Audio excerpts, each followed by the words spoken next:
तुम्हारा और दिलकश का रिश्ता सिर्फ कागजों तक महदूद है बेटा। माहिरा और तुम्हारे रिश्ते की तरह जीता जागता सबूत नहीं है। काश के वो हादसा ना हुआ होता और दिलकश कभी मां बनने की खुशी से महरूम ना हुई होती। बीती बातें भूल जाओ बेटा, इसमें सिवाय दुख और तकलीफ के कुछ नहीं रहा। मेरा और दिलकश का रिश्ता भी कहीं उन बीती बातों में ही है बाबा। उन यादों को भूल गया तो मतलब हमारे रिश्ते को भूल गया।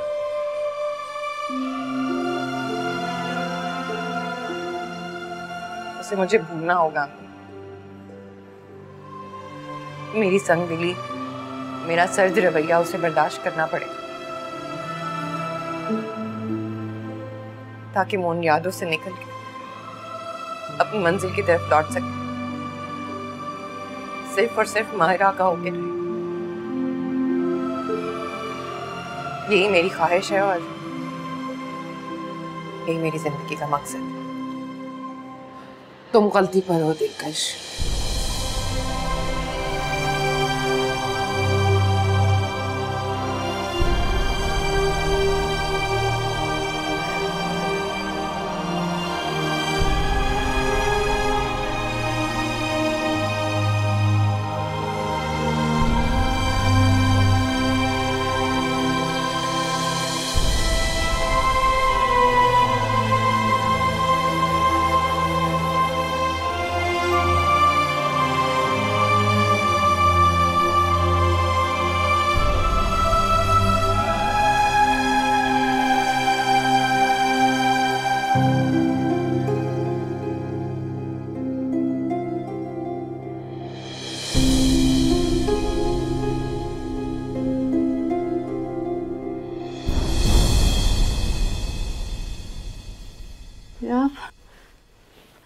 अरे आपने क्यों तकलीफ की? कोई और ले आता? क्या जरूरत थी इन सब चीजों की? जरूरत कैसे नहीं थी, बाहर मेहमान आए मैं, इसलिए मैं खाना यहीं ले आया। खाना खा लो, ठंडा हो रहा। मुझे अभी भूख नहीं है, भूख लगेगी तो खा लूंगी। आपने तकलीफ की उसका बहुत बहुत शुक्रिया। बाहर चले जो, सब आपको ढूंढ रहे होंगे।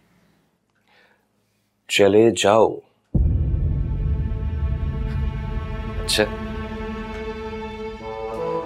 वैसे मुझे इस घर के हिस्से में आके लगता ही नहीं कि ये मेरा घर है। Sorry, so sorry. एक बात कहूं, बुरा तो नहीं मानोगी? कुछ भी कह दे, जब इस घर में किसी की कोई भी बात बुरी नहीं लगती। देखो मारा, जो चीज तुम्हारी ना हो उसके लिए तड़पना बेकार। अब एक चीज जो तुम्हारे नसीब में है ही नहीं, वो तुम्हें कैसे मिलेगी? ये बात तुम्हें समझ में क्यों नहीं आती? वजह साहब आप ये कह रहे हैं, समझ में तो आपको भी नहीं आती। देखो मायरा, मेरी बात और है, मुझे इन सब में शामिल ना करो तो ज्यादा बेहतर होगा। मैं सब तुम्हारी बात कर रहा हूं, तुम्हारी और समर की बात। तुमने लाख कोशिशें कर ली, मुझसे तलाक तक ले ली अपने उस आशिक के पास जाने के लिए,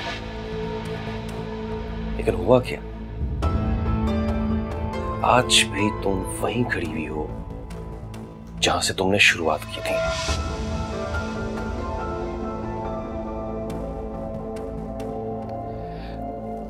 तुम्हें बिना किसी शराइत के कोई कबूल कर ले, ऐसा कोई नहीं है।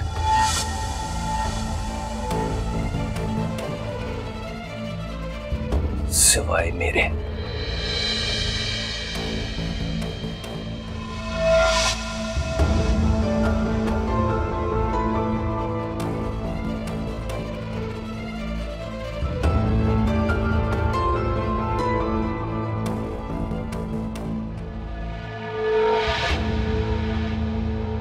हाँ, मैं ये कह रहा था कि जाफरी साहब का ऑर्डर ना 10 बजे तक पहुंच जाना चाहिए। हाँ, मैंने तुम्हें बोला था ना इस बार में। क्या ड्राइवर नहीं? चलो कोई बात नहीं, मैं आता हूँ खुद ही। ओके।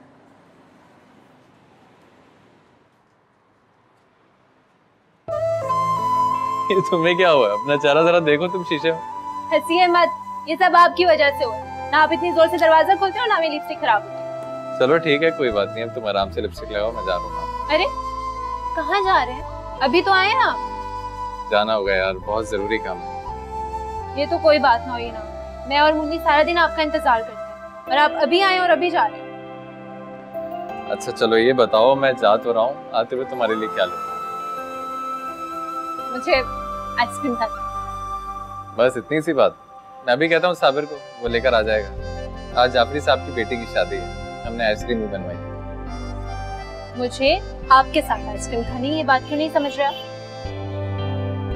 असल में वो आज मुमकिन नहीं होगा, जाना है। कल चलें?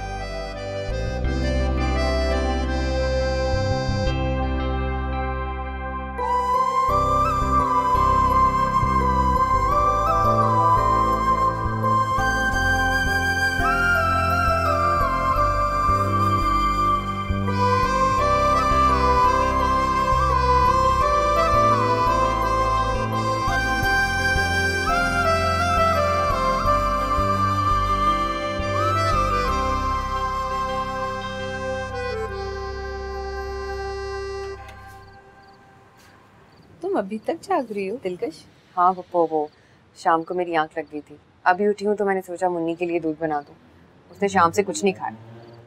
वैसे तुमने ये बहुत अच्छा किया। क्या पप्पो? ये कि तुमने मुन्नी की जिम्मेदारी संभाल ली है। अब देखो ना, बुशरा नन्ही सी जान है, वो अपने को संभाल ले, यही गनीमत है। फिर शौहर की जिम्मेदारी, फिर उस पे उसकी साबका बीवी की निशानी, क्या क्या करे बुशरा, और किस किस का ख्याल करे।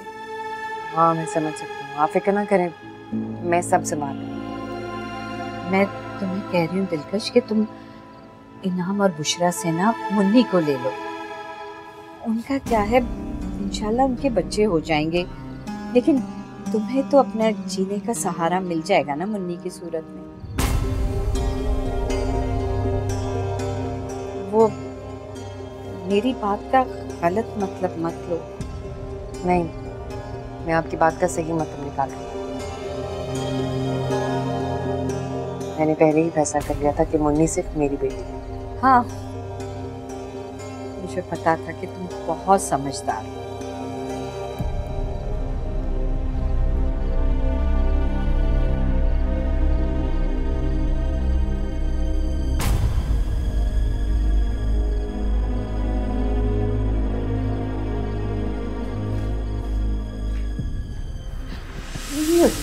दिलकश क्या कर रही हो? ये कोई वक्त है दरवाजा खटखटाने का? अब मैंने क्या किया पप्पो? तो मुन्नी का दूध देने जा रही थी। देखो दिलकश, अगर मुन्नी की जिम्मेदारी लेनी है तो पूरी तरीके से लो। ये जबानी खातिर जमा मत करो कि जब दिल चाहा तो सीने से लगा लिया, वरना मेरी बेटी के सर पे डाल दिया। कहना क्या चाहती हैं पप्पो? जब मैंने कहा है कि मैं जिम्मेदारी लूंगी तो पूरी तरह लूंगी, जुबानी का नाम ही कुछ नहीं है। मैं तुमसे यही कह रही हूँ दिलकश कि मुन्नी को अपने पास ले आओ। वक्त बेवक्त भाई का दरवाजा खटखटाना सही नहीं है। समझदार हो तुम, इतनी सी बात भी नहीं समझती हो?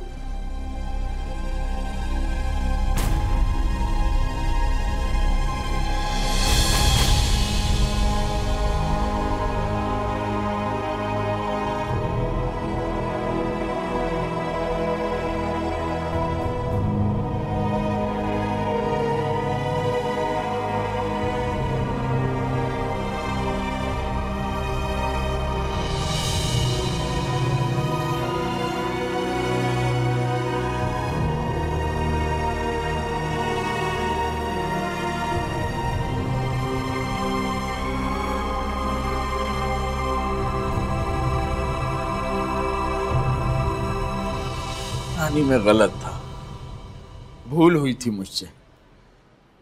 गुस्से में किए गए जज्बाती फैसले से तुम्हारे दिल को जो ठेस पहुंची है उसके लिए मुझे माफ कर दो। आप मुझसे माफी मांगकर मुझे शर्मिंदा कर दें। लेकिन गलती तो हुई है ना मुझसे। मैं अपनी ही बच्ची का घर तोड़ने चला था। गलती किससे नहीं होती है। सही इंसान वही है जो अपनी गलतियों से सबक सीखे और फिर इन्हें दोबारा ना दोहराए। लेकिन हम दिलकश को कैसे समझाएं? वो तो ठाने बैठी है कि वो समर को छोड़ देगी। औलाद का जख्म उसकी रूह को लगा है, अभी तक नहीं भरा। लेकिन उसके जख्मों का मरहम मुन्नी तो नहीं हो सकती ना। मेरी बच्ची मुझ पर बोझ नहीं है, हरगिज नहीं।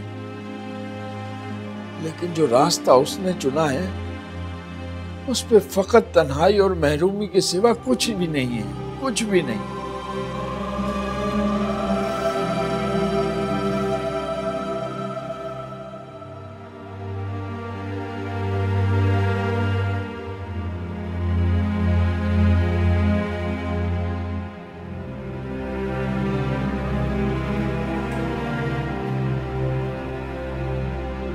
दिलकश भाभी, यहाँ क्यों सो रही हैं? नहीं, सो तो नहीं रही थी मैं, वो इंतजार करते करते शायद मेरी आंख लग गई। अच्छा ना, ये सब कुछ छोड़े, मुझे बताएं कि मुन्नी बहुत रो रही है। हाँ, ये दूध लाई थी मैं उसके लिए। ये तो ठंडा हो रहा है, मैं थोड़ा गर्म करके लाती हूँ। अब वो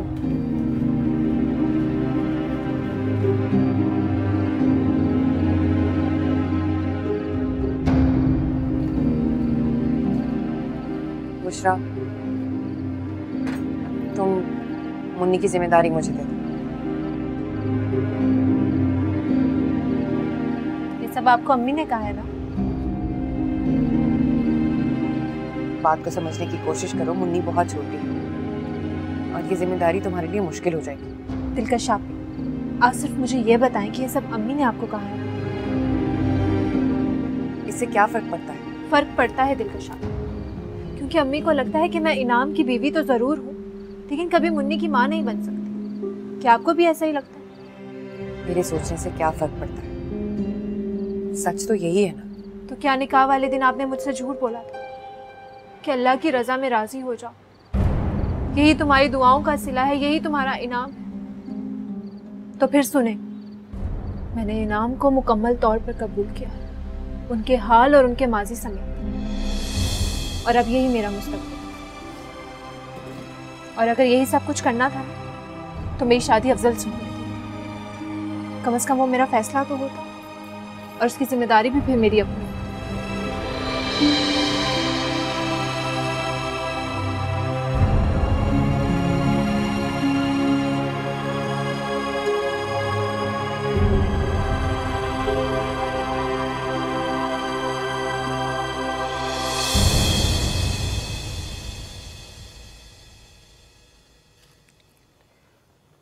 सुनाओ, को मायरा की खबर? जी वो समझ गया। तो गोया अभी तक वो खुदा के अज़ाब से बची गई।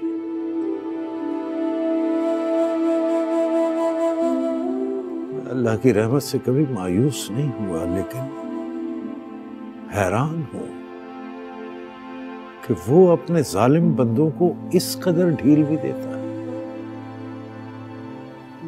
अपने हिसाब किताब वो ही जाने।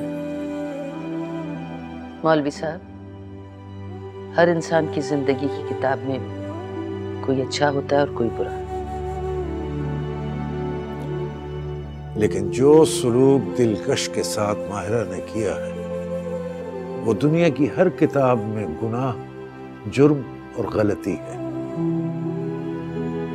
वो लड़की बेचारी अपनी जिंदगी दूसरों की जिंदगियों में तलाश कर रही है, घर होते हुए बेघर है। बेघर तो मायरा भी है। क्या उसकी तकलीफ और दर्द कभी आपको अपने सीने में चुभता हुआ महसूस हुआ है? अपने अमाल की वजह से बेघर है माहिरा। और ये सजा तो उसके लिए बहुत छोटी सजा है।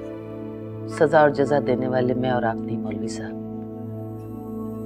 आप मुंसिफ बनिए, जल्लाद नहीं। दिलकश ने समर से तलाक का मुतालबा कर दिया है।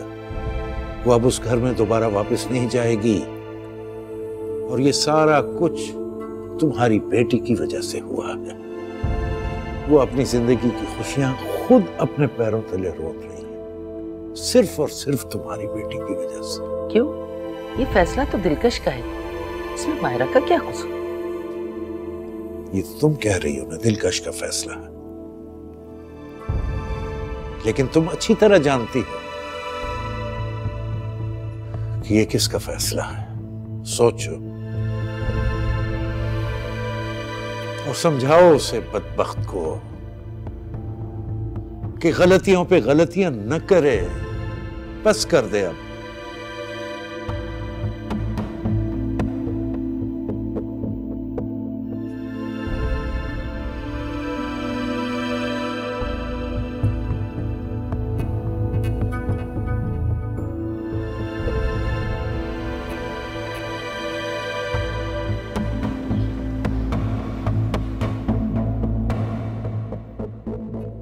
समर, बेटा मैंने तुम्हें कुछ कहा था। क्या कहा था अम्मा? यही कि मुझे मेरे पोते से मिलवा दो, मेरा दिल उदास हो रहा है उससे। अम्मा मैंने कहा था सही वक्त आएगा तो ले जाऊंगा आपको मिलवाने। ये ठीक तब होगा जब मैं इस दुनिया से चली जाऊंगी। हाँ, शर्म तो नहीं आती तुम्हें ऐसी बातें करते हुए? अम्मा अल्लाह लंबी जिंदगी दे आप, खुदा ना करे कभी ऐसा हो। कैसी बातें करना शुरू कर देती हैं आप? मैं वही बातें कर रही हूँ जो मैं बार बार तुमसे करती हूँ, लेकिन तुम्हारी समझ में नहीं आ रही। अभी इसी वक्त चलो, चल के मुझे मेरे पोते से मिलवा कर लाओ। चलो। अम्मा क्या बच्चों की तरह जिद कर रही हैं? मैंने कहा ना ले जाऊंगा। तो ठीक है फिर, अगर तुम मुझे लेकर नहीं जा सकते तो मैं खुद चली जाऊंगी रिक्शे पर। अरे क्या हो गया आपको? मैंने समझाया ना आपको, जब सही वक्त आएगा ले जाऊंगा। खामोखा की जिद लगा कर रखी हुई है। अगर मैं जिद कर रही तो तुम बात क्यों नहीं मान लेते? मायरा को क्यों नहीं ले आते? कमाल है, ऐसा कभी आपने दिलकश के बारे में तो नहीं कहा। वो भी तो बहू है ना आपकी। देखो, दिलकश के बारे में इसलिए नहीं कुछ कहती कि वो अपने माँ बाप के घर में है, महफूज हाथों में है। लेकिन माहिरा महफूज हाथों में नहीं है। वो शख्स बीच बाजार में किसी दिन उसे बेच देगा, फिर ठीक रहोगे तुम? जो भी है, अपने गुनाहों की सजा मिल रही है उसे। तो ठीक है, फिर उसे आजाद कर दो ताकि तुम्हारी इज्जत खराब ना हो। और तुम कौन होते हो दूसरों को सजा देने वाले? आपको उसकी गलतियां नजर नहीं आती? आपको नहीं पता इस घर का सुकून किस तरह बर्बाद किया उसने? आपको ये सब दिखाई नहीं देता? ब्याह कर भी तो तुम लाए थे उसे, तब तुम्हें उसकी फितरत का इल्म नहीं था? जी गलती हो गई, भूल हो गई मुझसे। उसी को सुधारने की कोशिश कर रहा हूं। यही चाहता हूं मैं, जिससे भूल हुई है वो सुधार ले उसे। समर, हर इंसान तुम्हारे जैसा नहीं होता, और बहुत सारे लोग तो अपनी गलतियां मानते भी नहीं हैं। और कुछ लोगों को अपनी गलतियां तस्लीम करने में टाइम लगता है, कुछ को अपनों का कंधा चाहिए होता है। जहां तक बात दिलकश की है तो उसकी बात मैं इसलिए नहीं करती कि उसके मामले में कहीं ना कहीं कोताही मुझसे भी हुई है। कहीं ना कहीं मैं भी उसकी जुर्मदार हूं, मैं हूं कसूरवार उसकी, इसलिए उसका नाम नहीं लेती। लेकिन माहिरा से जो गलती हुई है उसको सुधारने का यह तरीका ठीक नहीं है बेटा। ये एक और गलती करने जा रहे हो तुम।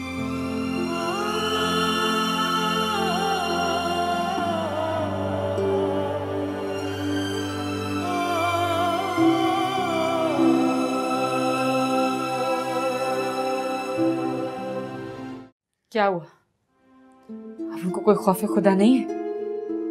हाँ, उनकी जवान बेटी एक गैर मर्द के कैद में पड़ी है। अब इतने संगदिल तो न थे, क्या हो गया उन्हें?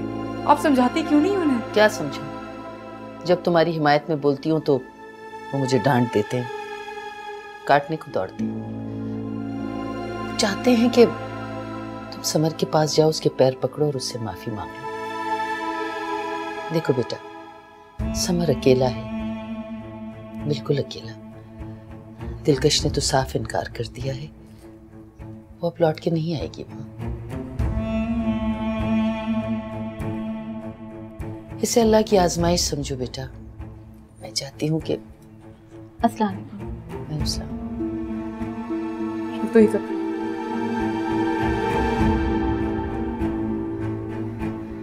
मैं चाहती हूँ बेटा कि तुम वापस उस घर को लौट जाओ। माँ समर कभी नहीं मानेगा। मानेगा, क्यों नहीं मानेगा? उसका खून, उसकी औलाद तुम्हारे पास है। सिर्फ उसकी औलाद है, खुद को इतना कमजोर मत समझो। और अगर अम्मा दिलकश वापस आ गई तो, या समर उससे जबरदस्ती वापस ले आया तो? नहीं आएगी वो, ऐसा हो ही नहीं सकता। वो कभी लौट के नहीं आएगी, क्योंकि उसने जिंदगी किसी और के नाम कर दी है। क्या? उस हादसे ने सब कुछ बदल दिया है। वो रिश्ता फकत कागजों की हद तक रह गया है। वो चाहत, वो मोहब्बत, वो चाहने की चाह, सब कुछ खत्म हो गया है। तुम्हारे और समर की तरह वो रिश्ता जिंदा मुस्कुराता नहीं। मैं मान ही नहीं सकती अम्मा। दिलकश ने समर के दिल में अपनी जगह बहुत मजबूत बनाई हुई है। समर दिलकश को अपना मोहसिन मानता है, महबूब नहीं। और दिलकश, वो तो उसे ना अपना महबूब समझती है और ना ही अपना मोहसिन। उसने तो अपना आप किसी और जिम्मेदारी के लिए वक्फ कर दिया, इनाम की बच्ची की परवरिश के लिए। बेटा, अब तुम्हारे रास्ते में कोई दीवार, कोई कांटा है ही नहीं है। मैं तो कहती हूँ बहुत हो गया माहिरा, बहुत सब्र कर लिया तुमने, अब लौट जाओ।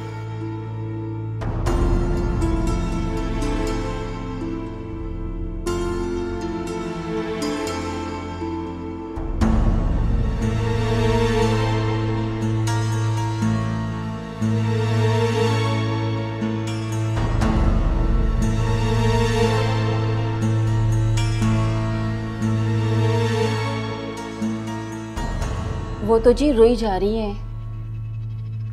ये तो कोई नई बात नहीं है। उसकी माँ क्या बात कर रही है? वो जी कह रही थी कि रास्ता साफ है, यहाँ से चली जाए समर के पास। ठीक है, तुम जाओ।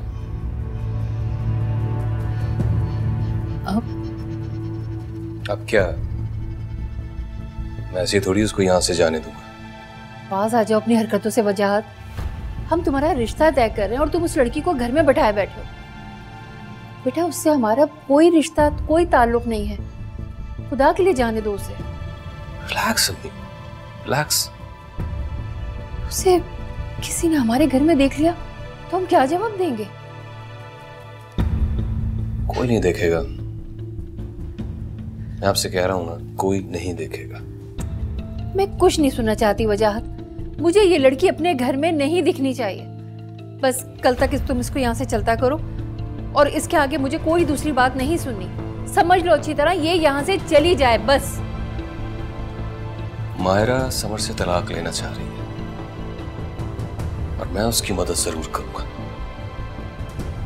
बड़ी मुश्किल से तो मायरा को अकल आई है।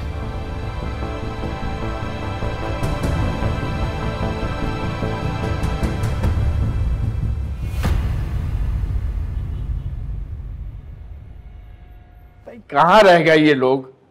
सुबह के गए हैं, अब तो रात होने को आ रही है। अरे भाई साहब, घूम फिर रहे होंगे, आ जाएंगे, क्यों परेशान हो रहे हैं आप? अब्बू इसलिए परेशान है कि मुन्नी भी साथ है।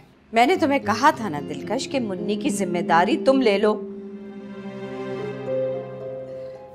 और वैसे भी सारा दिन तुम करती क्या हो?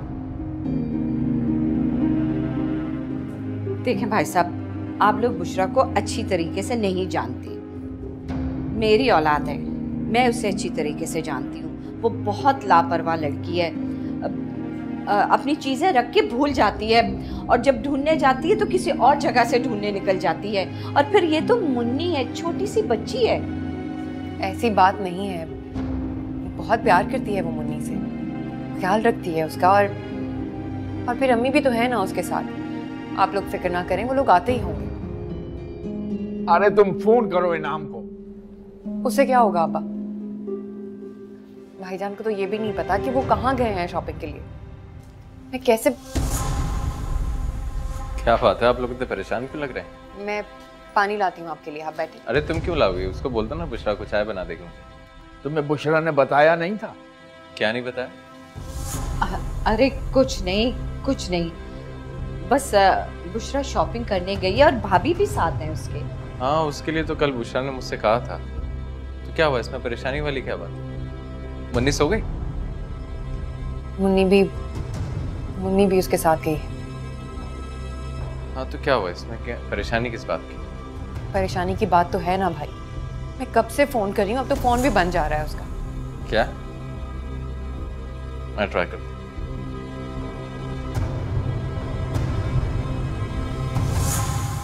क्या? हाँ, मौलवी साहब ने ये बात मुझे खुद बताई। वो चाहते हैं कि दिलकश और समर के इख्तलाफात जो है वो ख़त्म हो जाए और फिर से एक हो जाए और दिलकश अपने घर को लौट आए बिल्कुल एक बहू की तरह। और माहिरा का क्या होगा? मैंने तो समर से आज खुद कहा है कि जाकर माहिरा और मुंसिफ को घर ले आए। तुमने अपनी जगह गलत नहीं कहा नजमा, लेकिन ये भी तो देखो माहिरा का इस घर पे उतना ही हक है जितना दिलकश का। अच्छा मुझे ये बताइए कि मौलवी साहब ने और क्या कहा, जरा तफसील से बता दें। देखो दिलकश ये चाहती है कि वो अपनी ज़िंदगी इनाम के बच्चे की परवरिश के साथ गुजारे और वो किसी तौर इस बच्ची की परवरिश की जिम्मेदारी किसी और को देने के लिए रवादारी नहीं है। अगर दिलकश ने ये फैसला कर लिया है तो हमें भी कोई एतराज़ होना नहीं चाहिए। ये क्या कह रही है तुम? ठीक कह रही। दिलकश ने ये फैसला सोच समझ कर ही किया होगा। हमें समर को भी समझाना चाहिए कि दिलकश को उस लड़की के साथ वापस घर ले आए। समझाएं आप समर को। समझा के थक गया हूं मैं। पता नहीं क्या चाहते हैं ये लोग, ना खुद सुकून से रह रहे हैं ना दूसरों को सुकून में रहने दे रहे हैं। और नहीं तो क्या, हमारी जिंदगियों से सुकून बर्बाद करके रख दिया। एक तरफ माहिरा मुंसिफ को लेकर एक हसनबी की कैद में है और दूसरी तरफ दिलकश अपनी अना लेकर बैठी हुई है। किसी का क्या चाह रहा है? तकलीफ में तो हम दोनों हैं, टूट तो हम दोनों रहे हैं। न हमने औलाद का सुख देखा, न पोते पोतियों का हंसना खेलना इस घर में देखा। एक एक खुशी को तरसे हम। इसीलिए कह रही हूं, जो दिलकश ने फैसला किया मान लीजिए उसे। समझाइए समर को।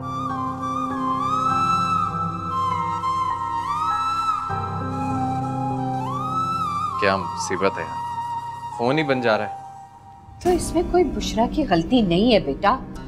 वो मुन्नी को बहलाने के लिए कार्टून लगा देती है तो बैटरी लो हो गई होगी या बंद हो गया। अब आप कहाँ जा रहे हैं? अरे मैं देखूं बाहर जाके कहाँ गए ये लोग। कहाँ देखेंगे आप? फिक्र ना करें, बस वो लोग आते ही होंगे। अरे फिक्र क्यों नहीं करें, काश तुम लोग मुझे पहले फोन करके बता देते। क्यों? मैंने दिलकश को कहा था कि तुम्हें फोन कर दे। तुमने इनाम को फोन नहीं किया था? वो उस वक्त मेरी बात हो गई थी बुशरा से। वो लोग शॉपिंग कर रहे थे, शॉपिंग मॉल में थे, इसलिए मैंने बिला वजह आपको परेशान करना मुनासिब नहीं समझा। परेशानी तो अब शुरू हुई, अगर तुम मुझे पहले बता देती तो मैं कुछ कर लेता। भाई कोई परेशानी की बात थी ही नहीं, तो बिला वजह क्यों परेशान करती मैं आपको? क्या बात कर रही हो तुम दिलकश? अपने बच्चे की खबर रखना क्या परेशानी है? इस बात का तुम्हें अंदाजा होना चाहिए। लेकिन तुम्हें अंदाजा कैसे होगा, तुम्हारी तो कोई औलाद ही नहीं। इनाम, किस लहजे में बात कर रहे हो तुम मुझसे? वो हेलो, क्या?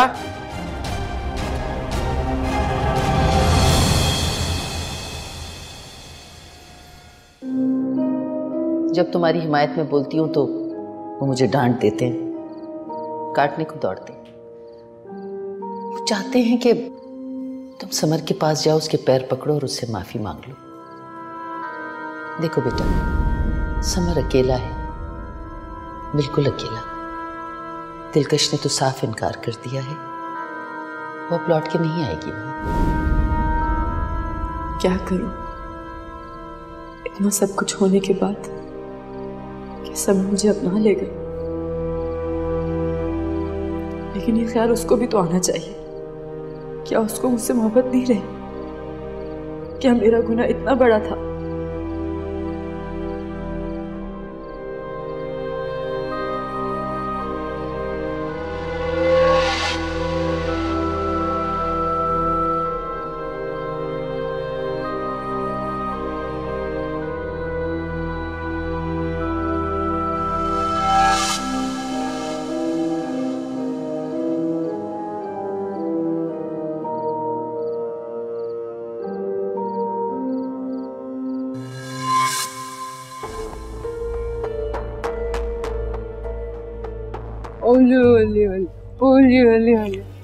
मुन्नी को क्या हुआ अम्मी?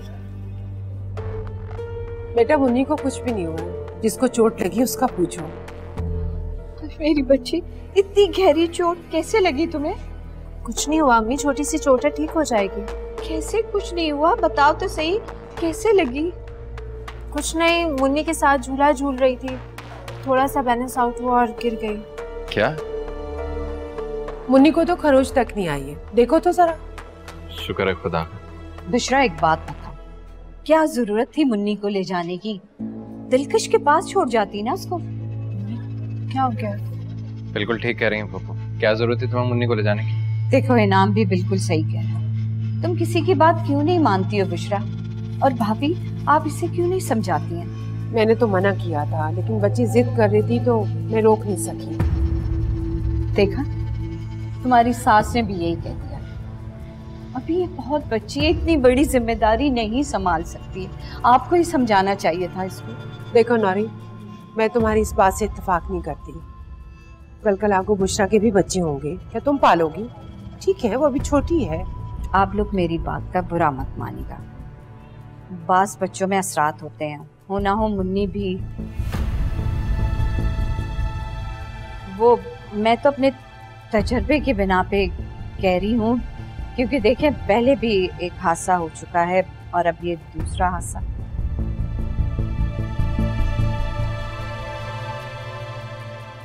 तुम्हारा कहने का क्या मतलब है कि मुन्नी मनहूस है?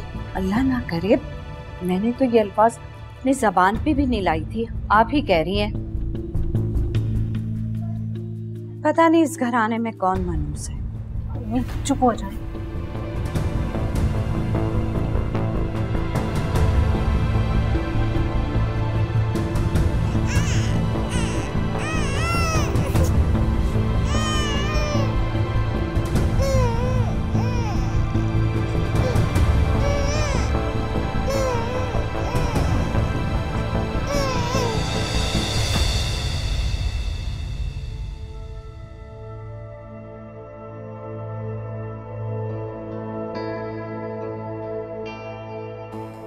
तुम्हारी मोहब्बत पे यकीन कर लेना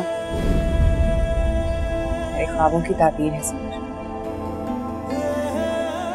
मैं तुम्हें कब से चाहती थी ये तो मैं भी नहीं जानती। मैं कभी दुआओं में नहीं मांगा तुम्हें, लेकिन जब जब सांसें ली हैं सिर्फ तुम्हीं को चाहा है समझ।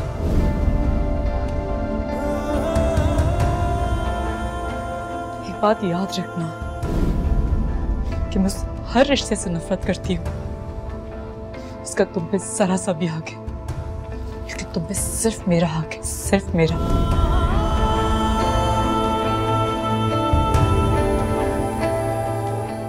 सारे इल्जाम मैं अपने सर लेती हूँ, लेकिन इस तरह मेरी तस्लील तो मत करें। वक्त में आपको जिस मोड़ पे लाके खड़ा किया है, आप उस मोड़ से आगे गुजर सकते हैं, लेकिन मैं तो कहीं नहीं जा सकती। मेरे लिए तो नामुमकिन है, लेकिन फिर भी मैं आपको इजाजत देती हूँ। आप मुझे छोड़ के अपनी मंजिल की तरफ चल पड़ी। जितना मैं दिलकश को जानती हूँ ना, उसको हमेशा से हारून जैसे लड़के पसंद थे। तो बस उस बेचारे बच्चे का सोच रही हूँ जिसकी माँ उसको इस दुनिया में ही नहीं लाना चाहती थी।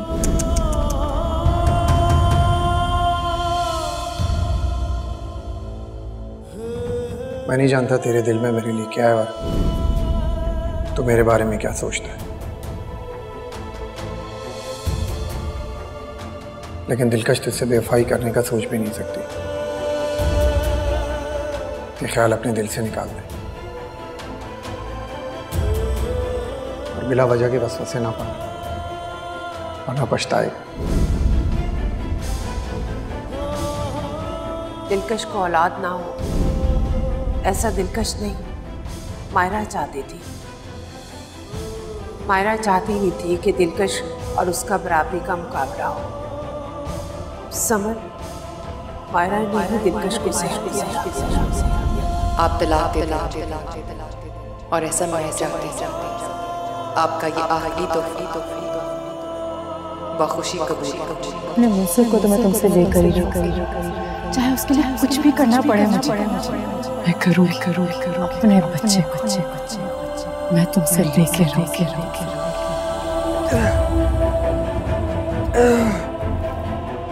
समर समर समर समर बेटा, या अल्लाह